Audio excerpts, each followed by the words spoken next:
Okay, I think we're good. All right, so thank you everyone for joining us on Facebook or Zoom. If you can hear me on Facebook or if you can see us, please let us know that you are there and where you are joining us from. I am Dr. Erica Lieth. I am a chiropractor and a functional health practitioner. I have a practice in Park Ridge, and I also have a virtual practice. And I love helping women release really stubborn weight that's caused by hidden stressors and hormonal imbalances. And so I'm so excited to be talking to the infamous Chaya Spencer today from Sri Yoga in Saddle River. We're going to be talking about the stress response and how to really interrupt that stress response. So thank you so much for joining me. And let me have you tell us about yourself and your journey and your practice and kind of what we're going to be talking about today, Chaya. Thank you. Thanks, Erica. My name is Chaya Spencer, and I am the founder and owner of Sri Yoga, which is a lovely small yoga studio in Saddle River, New Jersey. I began my yoga journey when I was a child, following my mother around, or rather being dragged around by my mother to different yoga communities and different groups. And so it's really been part of my life for the majority of my life. What's going to be our topic tonight is understanding the stress loop, how it occurs, the different physiological aspects of that loop, and how to break the stress loop. Different things that you can do, that we can all do, to naturally bring us back into a state of homeostasis, a balance of equilibrium and relaxation, which at this time, which is so nuts with the pandemic and the election only 2 weeks away, I think I know I really need it. And I imagine you might also. Yes. Yeah. And thank you for joining us tonight too, because I know we have a debate coming up tonight. So thank you for your time tonight. So before we dive deeper into that discussion, I do these presentations on the chronic stress response quite often, and the ways in which we can break this. I always talk about yoga, relaxation, meditations, and ways that we can break this. So I have like a 30-minute meditation that I'm just going to quickly kind of run through. I'm going to share my screen really quickly. Let me know if you can see that, just to kind of give us an idea about kind of what we're experiencing, why it's so important to have these resources to interrupt this stress loop. So can you see my screen all right? Yeah. All right, so I really focus on being healthy, addressing these three body systems. So mainly today, we're really gonna talk about these hormone balances. So that stress hormone cortisol and how that cortisol really starts affecting us. So we have these three main initiators of illness. We have emotional stress that we're really going to be talking about today, but we also have dietary stress, so blood sugar spikes and dips, and we have hidden stressors, pain and inflammation. And what we're experiencing so much in today's society are these emotional stressors, right? Especially these past 6 months. So a lot of fear, unknown, anxiety, anger, frustration, worry, and then, what's going on with our jobs, our work, and, the kids are home, financial issues. So there's so many things going on that are affecting us emotionally. And they start affecting the adrenal glands, and the adrenal glands put out a lot of hormones and brain neurotransmitters and other chemicals that are affected by how we perceive and how we deal with stress. And so it's going to affect all of these body systems, our musculoskeletal system, our brain, our metabolic system, so our thyroid hormones, our sex hormones, how we metabolize fat, proteins, carbohydrates, how we detoxify, and how we deal with pain and inflammation. And what the heck does that mean? So cortisol and the stress response is normal. Like if we had to run away from a lion, right? We have these normal processes in place that are good, but cortisol in excess, and what we have now is this chronic stress overload that we really, really need to break. So in excess, this response causes an increase in blood sugar. So a sustained elevation in blood sugar. It stimulates fat deposition. It increases glucose or blood sugar utilization by the CNS, the brain, and which is good, right? So you need to think quickly, you need to run away from that lion. But over time, it can contribute to brain fog and memory problems. And you might be experiencing these types of symptoms. Some insulin resistance, it will slow down digestion, and it will affect our sex hormones, effects and production. It can contribute to bone loss, osteoporosis, osteopenia, and it can contribute to high blood pressure, which a lot of us has heard about, right? Stress can contribute to high blood pressure, but it can also affect immune function and alter thyroid function. So all of these things are affected by our continued elevated, sustained stress response. And it's not like you go to the doctor and say, I have these hormonal problems. We end up going to the doctor with these symptoms of weight gain, fatigue, depression, anxiety, gastrointestinal problems. And this is why it's so important to address these and have a more natural approach to help manage stress. And, there are, obviously, when you go to the medical doctors, there are tests that they run, but a lot of times people come back and all their tests were normal, but they know that they just don't feel well. And so in terms of what I do in my practice, I really look for root causes of these symptoms and how to really try to manage those symptoms by managing the underlying root cause. So in a nutshell, that's kind of my more natural, functional, holistic approach. And let me just stop sharing my screen. And that's why it's so important that we have resources like what Chaya is going to be sharing with us today, what we're going to be talking about today, to really help manage this chronic stress response. So I hope that makes sense to everybody, and I hope that helps you understand why it's so important that we're talking about this today.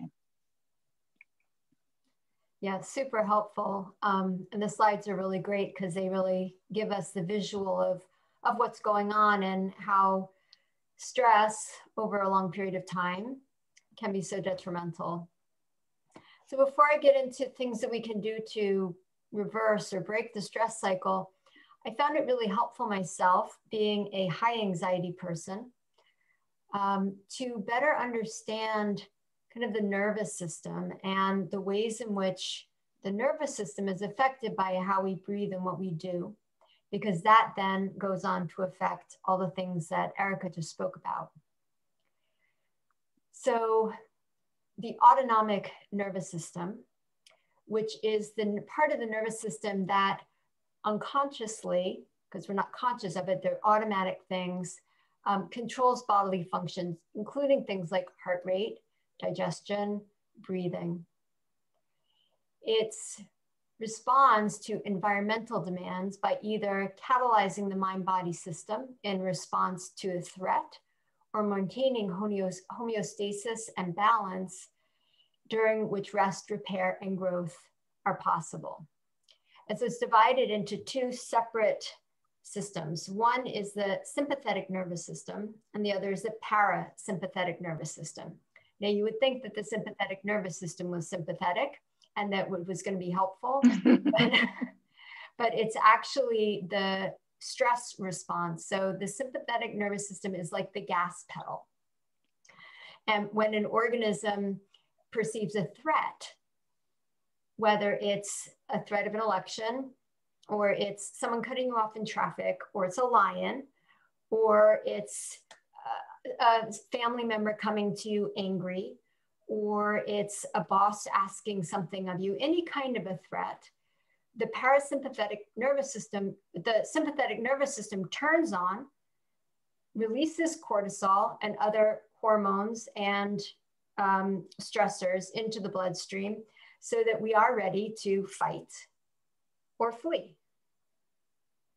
The other side of that, the parasympathetic nervous system, does the opposite. So it's like the brake pedal. The sympathetic nervous system is the gas pedal, the parasympathetic is the brake pedal. And it works to counterbalance the sympathetic nervous system by initiating the relaxation response. So it slows your heart rate, it lowers your blood pressure, it gives you time to digest, it allows your body to relax and to be soothed, to be nourished, to be healed. It's kind of the feeling you get after you have a really good massage, or maybe you've had a really good meal and it was really big and you feel a little sleepy, or maybe someone you trust and love is holding you and your whole body just goes, okay, I can just relax and enjoy this. So those are the two branches of the autonomic nervous system, the sympathetic and the parasympathetic. Can I just chime in? Let me just chime in 1 second. You can't have both of those going on at the same time. It's either parasympathetic or sympathetic. So I just wanted to say that. Great. Yes. And although the sympathetic nervous system takes only seconds to activate, you see the lion and everything jumps into your body. You're ready to probably flee, unless you're a real Amazon, then you're going to fight. That takes seconds, but to reverse it and to go back into a parasympathetic state can take hours. And for some of us, it rarely happens because of the stressors of normal everyday life are so persistent and so constant. Even going onto social media can trigger little stresses. Did somebody like my post? What is that person saying? These little stressors put us into a state of sympathetic nervous system anxiety and stress, which is what Erica was talking about, that because we end up living in that state for so long, it's really hard to flip the switch, to put on the brake and to shift back and down into the parasympathetic. Now, in the parasympathetic nervous system, there is a key player called the vagus nerve. The vagus nerve is the 10th cranial nerve, and it's the longest brain nerve in the body. And it connects to all of the vital organs. So it goes through your face, it connects into your lungs, it connects into your heart, it connects into your digestion. And it's constantly monitoring your level of stress. And it's either depressed and your sympathetic nervous system is active, or it's active and your parasympathetic nervous system is in play and you're relaxed. The vagus nerve means the wanderer because it wanders all through these different parts of our bodies, most of which are part of the autonomic nervous system, parts that we don't have control over. We can't slow our heart rates. We can't stop our digestion. We can't do many different things with these autonomic functions of our bodies. Some of the metaphors that help us to understand the importance of the vagus nerve are that it's the superhighway of your body, transporting vital information between your brain and the rest of your internal organs and vice versa. It's a symphony conductor directing how fast, how slow, how low, loud, or how quietly your nervous system will be at any given moment. So it's this major connector, and it listens to your body and it sends information to your brain, and it listens to your brain and sends information from your brain to your body. So when we talk about the mind-body connection, or the gut-brain connection, it's through this vagus nerve, this nerve that's telling the body and the brain what each other are feeling and experiencing, which then triggers the same, how we're feeling and what we're thinking about how we're feeling.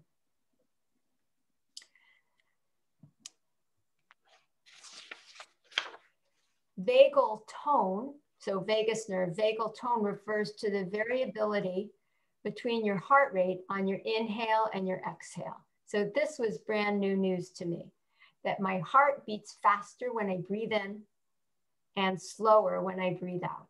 Did you know that? Are you asking me that? I'm asking everybody that. Oh, I have everyone muted, so. Yeah, that's okay. So it was just like, what? Like, I know my heart rate beats faster. Sometimes it beats slower, sometimes, but that on every inhale, it's beating a little faster, and every exhale, it's beating a little slower. I'm like, wow. Yeah. That's crazy. And that's why you focus on so much on the breathing, right? When you do your, Yeah, so that's why we focus on breathing when we do yoga. So vagal tone is the variability between how fast your heart rate beats when you breathe in and when you breathe out.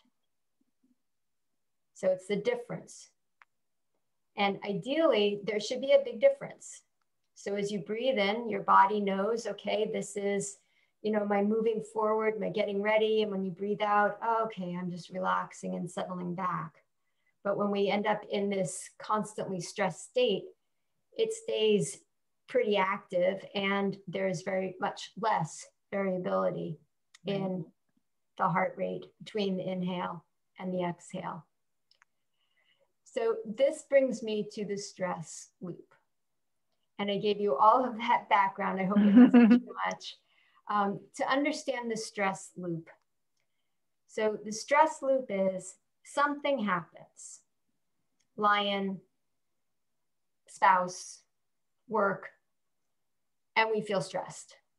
The mind recognizes that there is some threat, some stress.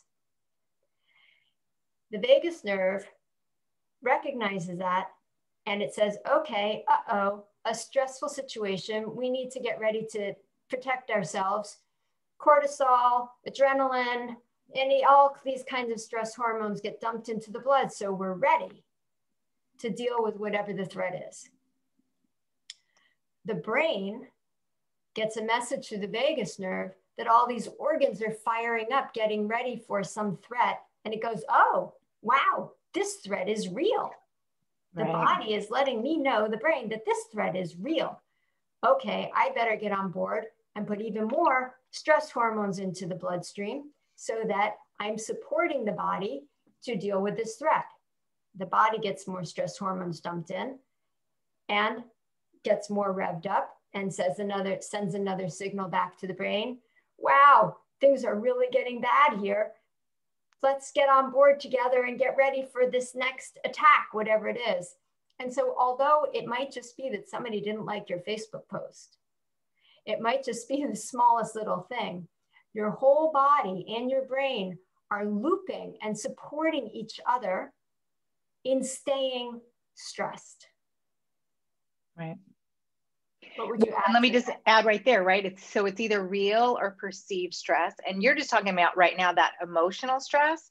And at the beginning, I was talking about, we still have the dietary stress, right? The increases and dips in our blood sugar and those hidden stressors, pain, chronic pain, if you have joint pain, or if you have what I call hidden stressors, are hidden things in pathogens inside your gut that you don't even know about, because a lot of the mainstream medical doctors aren't even testing for that.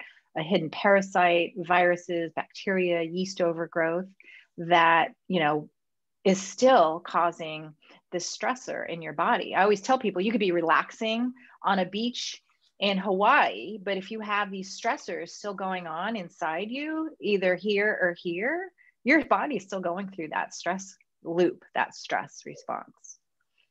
It's so nice to have these two perspectives, right? The doctor chiropractor perspective and the yoga teacher perspective, because they really make a full whole of what happens to us and why we stay so stressed, and then how that stress impacts us.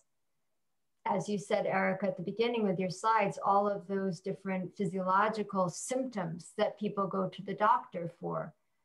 And on an emotional level, just the high level of stress that we all live with day in and day out, where I can sit down sometimes to meditate and I will feel stress in my body. Just this low level stress. And now I have ways to work with it, to manage it. But it was really helpful to understand all of this background so I could understand why I was feeling this way. And it's not that there's something wrong with me. It's just the state of the world and the state of our lives in this area of the world invite this chronic stress. And the pathogens and the foods we eat, everything that you said, Erica, all of these things contribute. And so there's just, if you stop and you feel how your body is feeling, if you get really quiet and really still, you may be able to feel this low level stress. I feel it in my shoulders. I feel it in my belly. I can feel it going down my arms. So it's a very concrete, real thing that's happening on so many ways.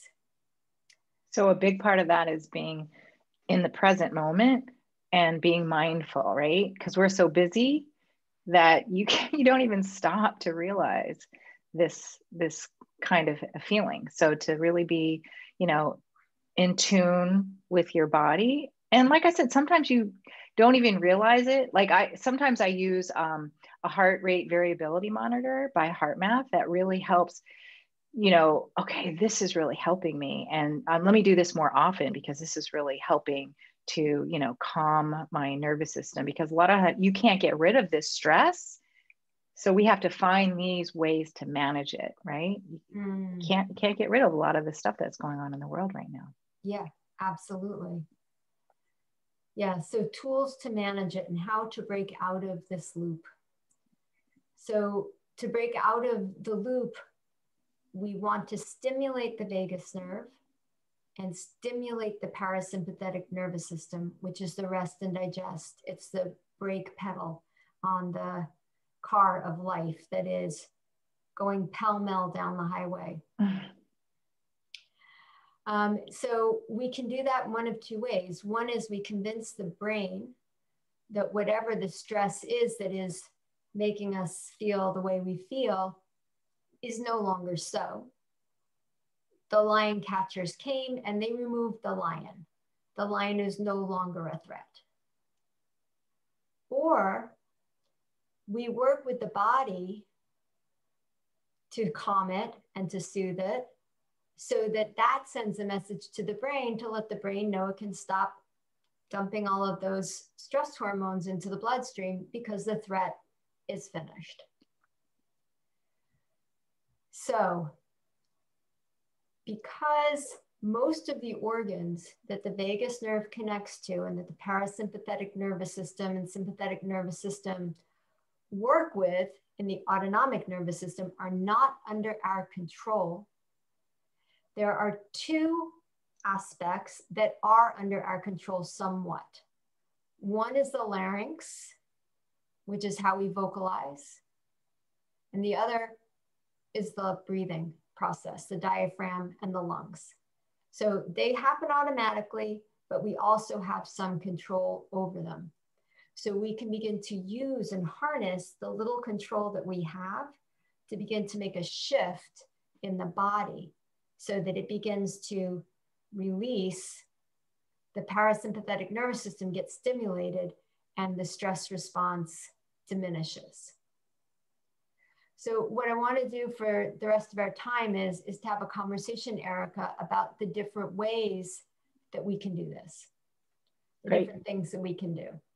Great. Yeah. And then you're going to lead us through some breath work as well. Yeah. So at the end, we'll do some specific breathing techniques to help do this.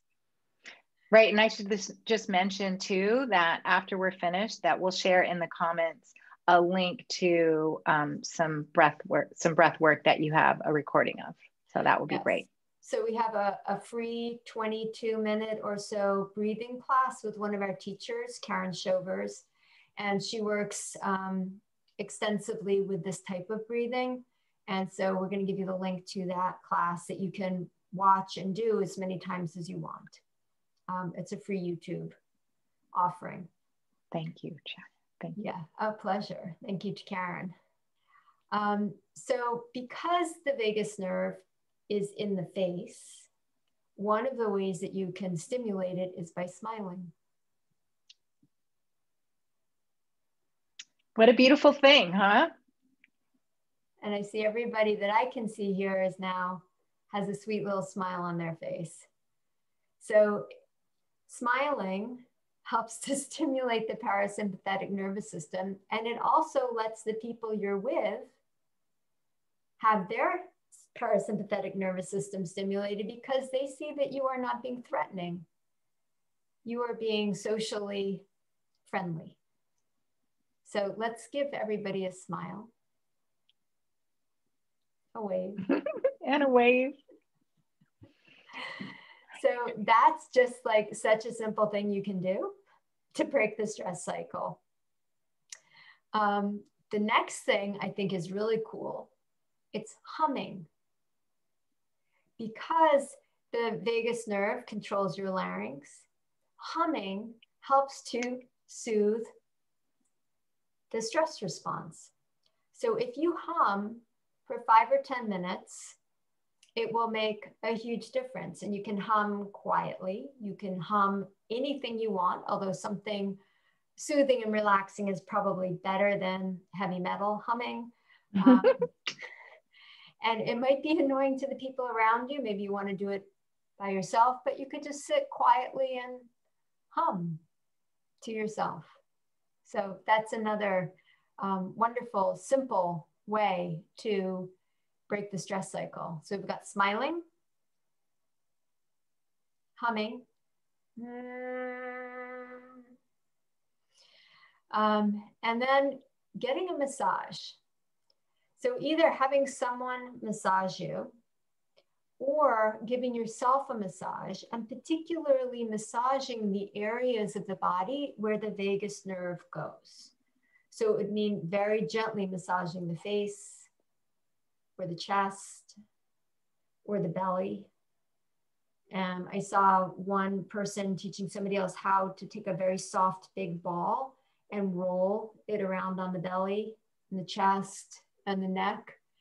And that kind of stimulates and wakes up the vagus nerve and activates the parasympathetic nervous system. So although you might not be comfortable during this time of COVID to go get a massage from someone, you could perhaps give yourself some part of a massage, some part of your body, just a very gentle movement, just waking up. And there are, plenty of YouTube videos if you wanted to look for how to use massage to tone the vagus nerve and stimulate the parasympathetic nervous system.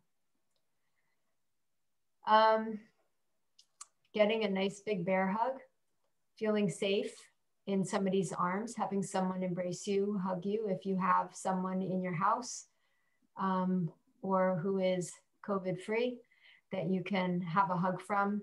And if there isn't, you can hug yourself, or you can hug your pet, hug your cat or your dog, or just embrace yourself. And that feeling of being embraced is very soothing to the nervous system.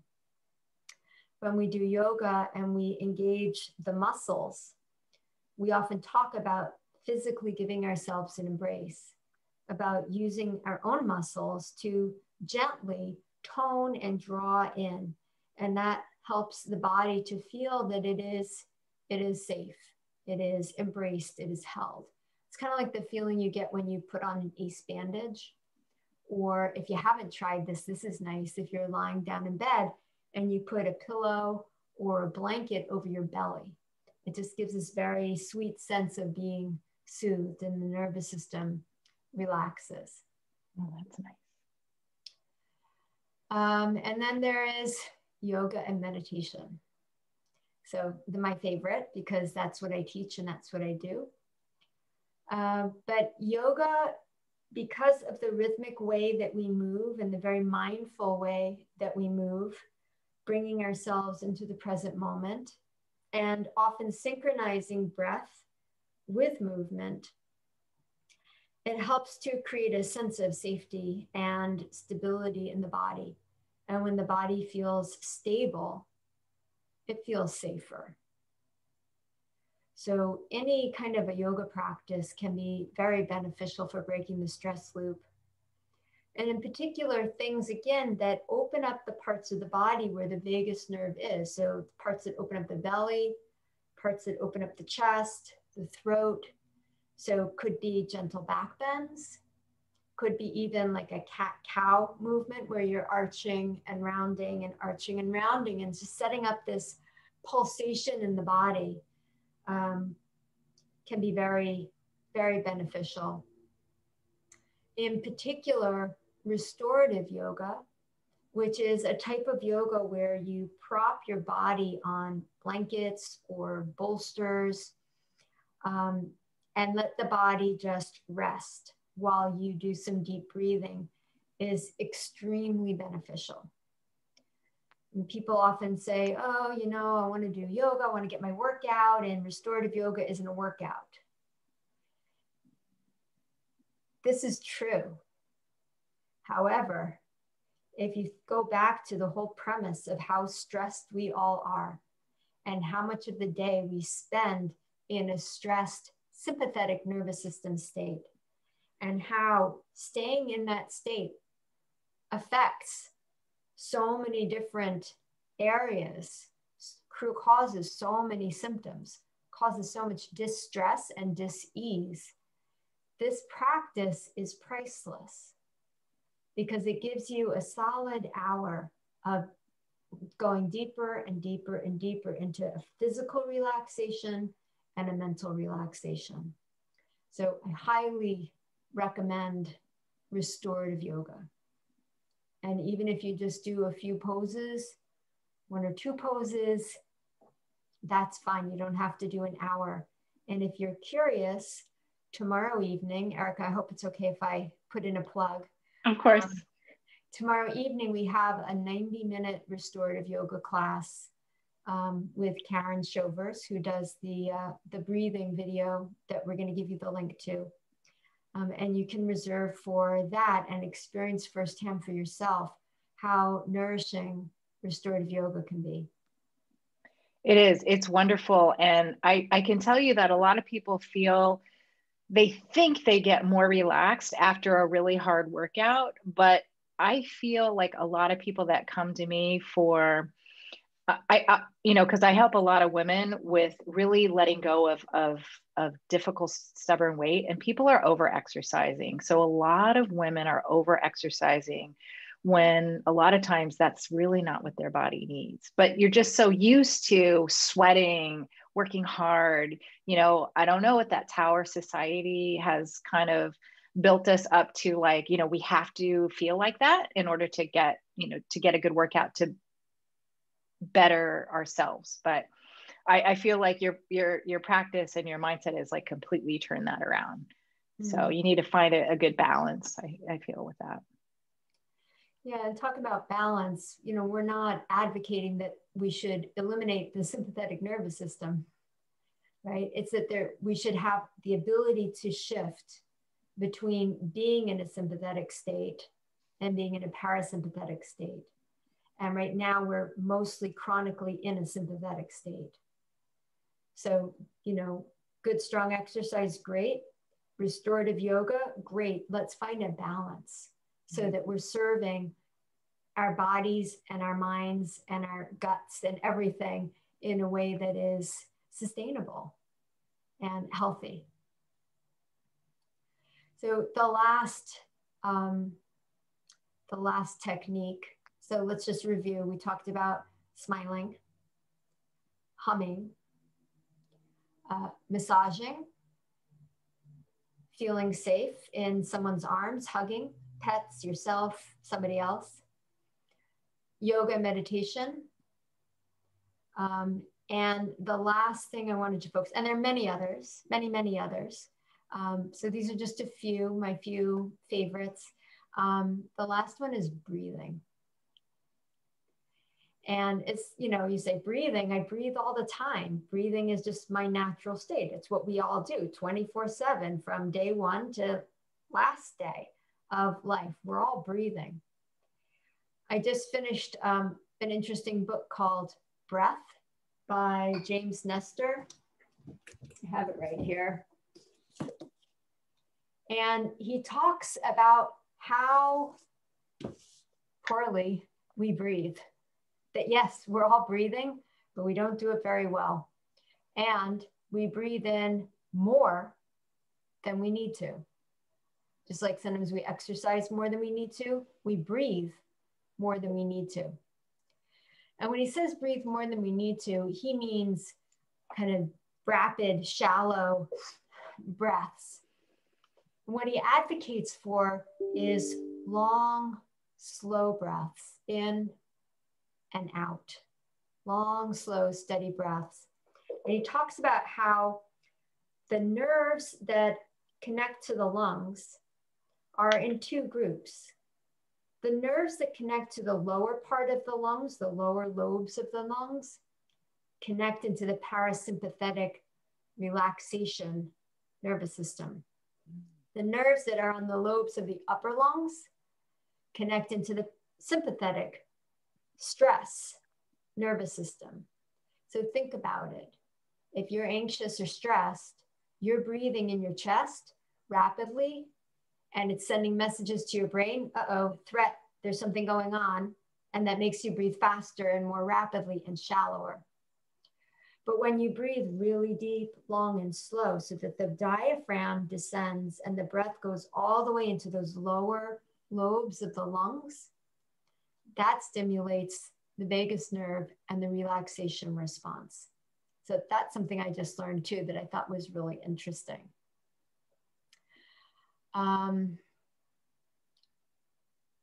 So this is one of the things he talks about. He talks about how long an ideal breath is. An ideal breath is 5.5 seconds inhaling. Wow. And 5.5 seconds exhaling, so that in the course of a minute, you breathe 6 times. Most of us breathe 20 times, just to give you a sense. So 5.5 seconds in and 5.5 seconds out. And I believe that there are apps that you can get to time that. What about the pausing at the top and the bottom of the inhale and the exhale? So he doesn't talk about pausing in terms of the ideal breath. So the ideal breath is just kind of like your natural breath that would be ideal if it were longer and slower. So it took 5.5 seconds. And then there are many breathing techniques, which include pausing and holding and lengthening and shortening different aspects of the breath. So that's just the ideal breath. So I tried it. I took out my stopwatch and I watched it, and I breathed in and I breathed out. And it's really long and it's really slow and it's really relaxing. And he says that it's the length of time it takes to do a rosary. And it's the length of time it takes to recite some of the most common mantras.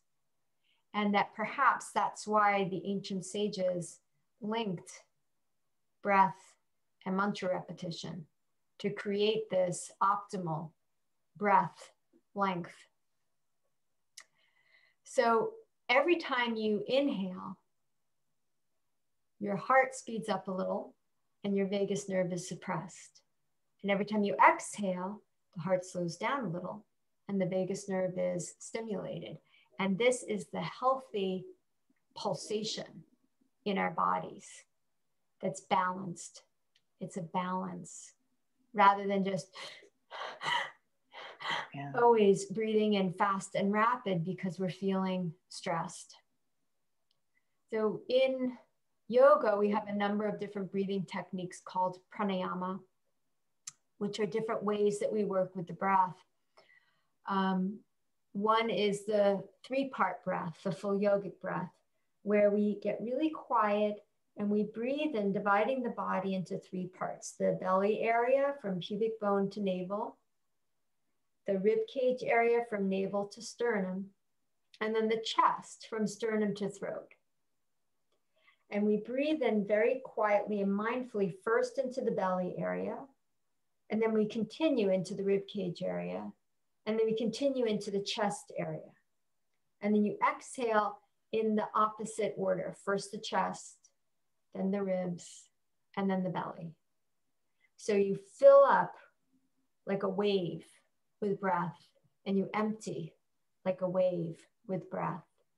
And it allows the diaphragm to move freely. The internal organs get a massage.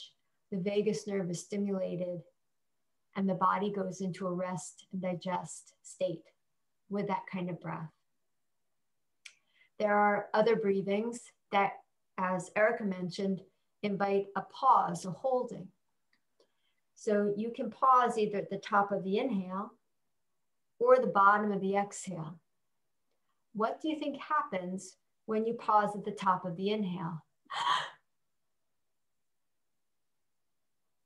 Activates it. It activates it. So you may notice that you're stressing or you're doing something and you hold your breath in. Yeah, I find myself doing that. Mm-hmm. I look around in a yoga class when we actually have people in the class, and you can see people working hard and holding their breath. So the holding at the bottom of the exhalation more stimulates the relaxation response. Just like when you take a long sigh and then you just let it pause.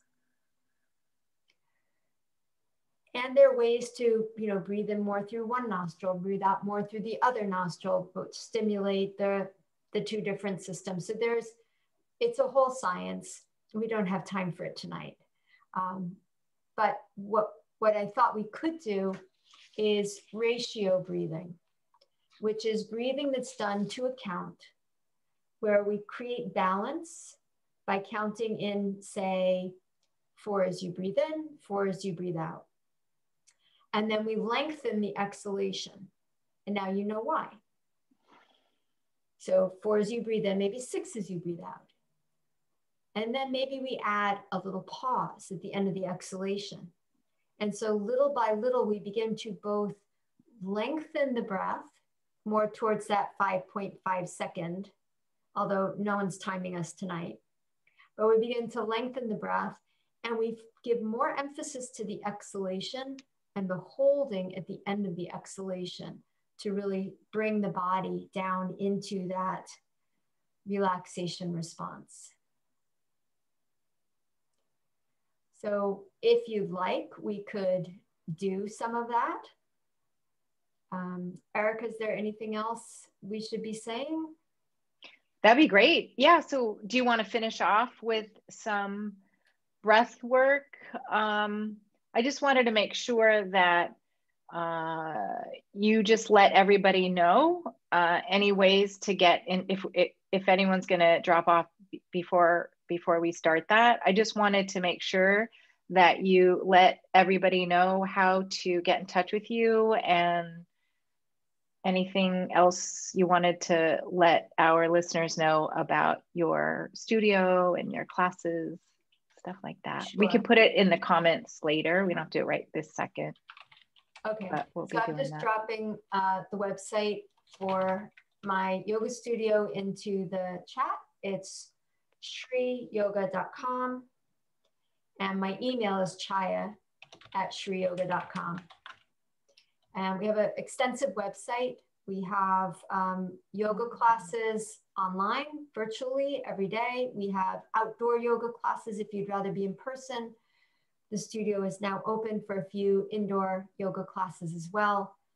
And we also have a library, a virtual content library, which is a membership you can sign up for that has a number of different types of practice. So if you want to do a rigorous practice, if you want to do a really restful practice, if you want to just do a meditation practice, if you want to do more breathing practices with Karen, you get a membership to the library. It's month by month, and you can view, there's about 100 videos on there. A lot of them are Zoom recorded classes, but some of them are also content that we created just for the library. So that's another way that you can, on your own time, if getting to a class isn't working for you because you're making pots or whatever you're doing, then you can consider that as an option. And the information for that is on the website. When we're done, we'll put in the comments the link to the free breathing video. So you'll be able to find it on Erica's Facebook page. Yeah. You know what? I'll put it in here too. I'll find it and I'll put it in here before we sign off on Zoom in case people aren't on Facebook. I didn't think about that. So I'll make sure that we do that. Great. Oh, I didn't know that we were all on Facebook here. Okay. So yeah, thank you so much. And for people that are not familiar, obviously we have a lot of your followers here. You know, Chaya, your studio and you and your instructors have been around for so long, and you're really well known and well respected in the area. And thank you. I mean, thank goodness now that even like some of our viewers are in different states, they have access now to your library, because you know, you're really, gosh, really experienced and really, our community here is really lucky to have you, but you know, we have your library available too. So that's really, really great. So thanks, Erica. It's a so thank you too for, oh yeah, thanks for work with you too. Yeah. We'll put your free YouTube video into the comments. And also I made up that little infographic about the 8 reasons why your body benefits from being in a parasympathetic state. So if anybody wants that, just drop your email in the chat and I will be sure to send that over to you as well. So, okay. So great. We're going to do some breath work. That's going to be awesome. All right. So you can be sitting wherever you're sitting, but do sit up tall and support yourself so that your lungs and your whole upper body is open and free, and things will be able to move easily and comfortably. So if you're sitting in a chair, as I think most of us are, put the feet flat on the floor, uncross your legs. And then leaning over to your right, draw the left sit bone a little bit out to the side, and then lean over to the other side and draw the other sit bone out. So you have a really broad, steady seat. Then close your eyes.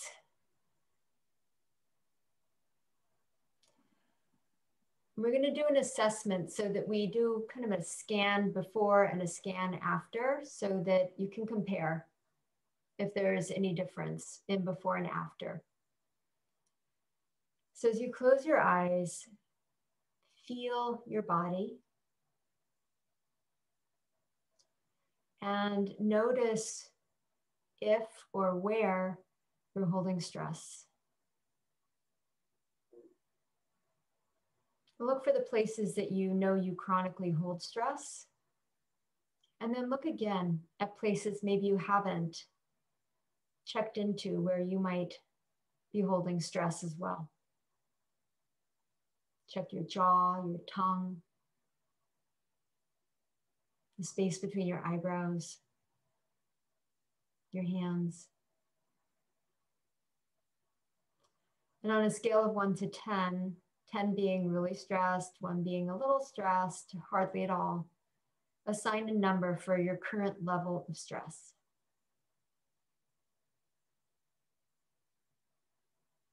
Now bring your awareness to your breathing. If at all possible, breathe through your nose. Let the teeth just gently touch and the tongue sit comfortably behind the upper teeth on the palate. And feel the breath moving through the nostrils. And notice your breath. Notice if it feels even and balanced, or if the inhale or the exhale might be dominant.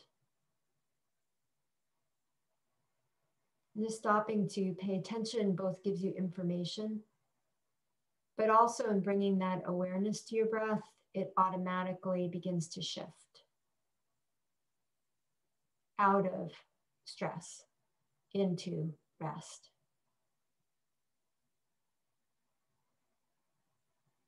And now silently to yourself, add a count. We're going to count to 6 for the inhale and count to 6 for the exhale. So as though you had a metronome going, there's just this rhythmic count in your head. And you count 6, inhale at whatever speed works for you, and 6, exhale, so that you're making sure that the inhale and the exhale are balanced and even. Do this for a few breaths. Just finding your rhythm and finding your ease. It shouldn't feel like an effort. It shouldn't be stressful. So if your count is too long or it's too fast, adjust it so that you have a comfortable rhythm.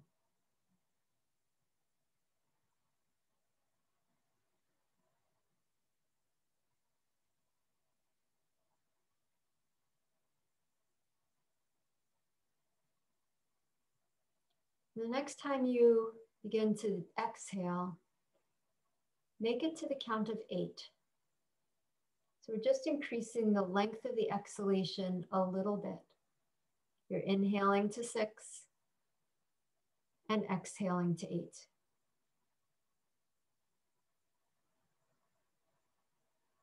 Rhythmic and steady and smooth.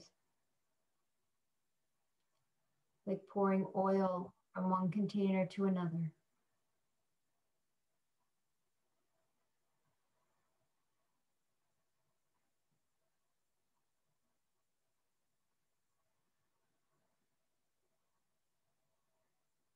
And we're going to add a pause in at the end of the exhalation to the count of 2.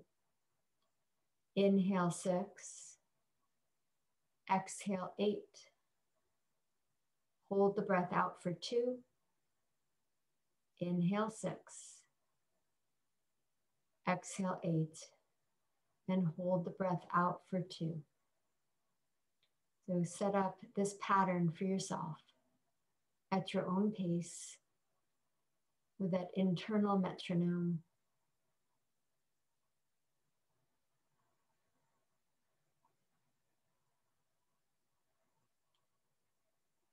And as you're making these longer exhalations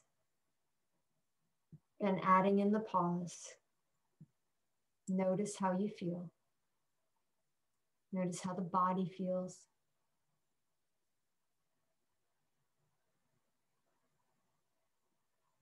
Notice if there's a quiet. Now continue with this count. Inhale 6, exhale 8, hold out 2. Or if you feel like you can hold it out longer, hold it out for 4. But if that creates any kind of stress, go back to the 2. So you inhale 6, exhale 8, and hold the breath out for either 2 or 4.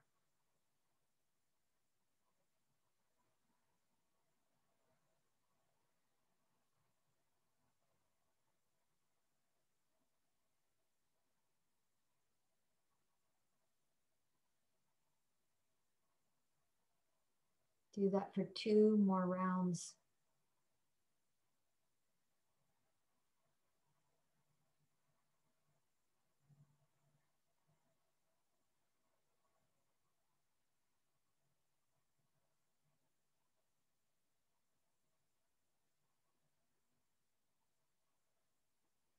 And when you finish that last holding out, return to the 6-6 count.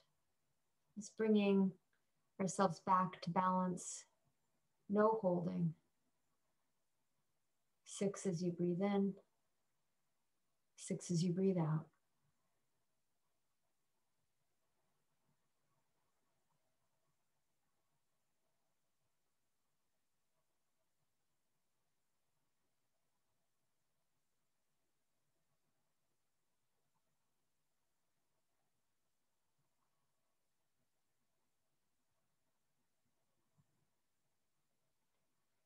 Take one more round. And when you finish the last exhalation, let go of the counting. And let the breath move at its own natural rhythm.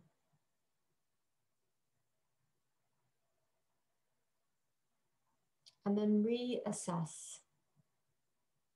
Check back into those places where you felt you were holding stress in your body. And back to that scale of 1 to 10, assigning a stress level for right now. And noticing if there is a change or not. Just observing and being present.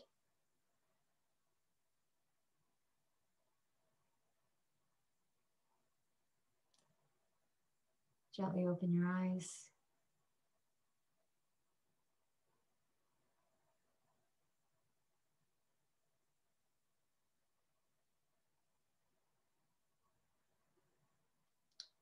I hope that between the information I gave you and Erica gave you, and the different tips and techniques, that you feel empowered to manage your own stress.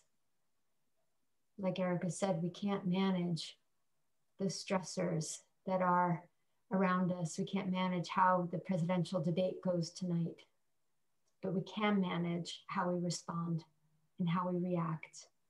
And we can do 5.5 second breaths in and 5.5 second breaths out throughout the debate. Or anytime you feel stressed. We just unmute people now. I think they have to unmute themselves. Okay. Yeah, all right. You can unmute me. Yeah, if you guys want to unmute them. So thank you so much. Oh, that was great. Thank you for the opportunity to share and to partner with you, Erica. It's an honor and a privilege. Oh gosh, the honor and the privilege is all mine. That's what I've been telling people. I was so honored to have you join me today and to hear all of your wonderful pearls and advice. It was great. It was really wonderful. And I hope everyone was able to take home something really, really valuable and, be able to work that into your daily practice somehow. Little smiles, the hums. Yeah, so that's great. Thank you, Erica. Thank you, Chaya. Thanks, Andrea. Good to see you. You too. All right, everyone. Again, thank you so much for joining us live and taking time out of your busy schedules. And we'll see you next time. I hope you have a great night. Thank you. Good night. Thank you. Good night.